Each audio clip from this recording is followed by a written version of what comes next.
আসসালামু আলাইকুম ফ্রেন্ডস, আপনাদের সবাইকে বিডি ফুড ফ্যান্স এই চ্যানেলটিতে স্বাগতম। আপনারা দেখতে পাচ্ছেন আমাদের সামনে একটি হাইব্রিড রেড লেডি জাতের একটি পেঁপের চারা রয়েছে।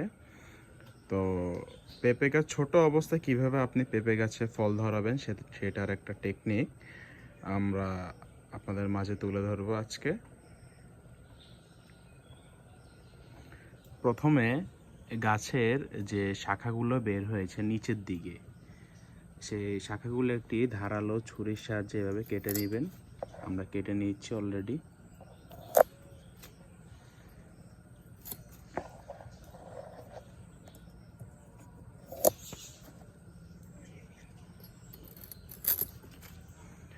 এরপর আরেকটু লক্ষ্য করবেন, এই যে শাখাগুলো রয়েছে, শাখাগুলো উপরে যে ছোট ছোট কুড়ি বের হয়েছে, এগুলো আপনারা কেটে দিবেন। এই যে এই পাশেও দেখতে পাচ্ছেন।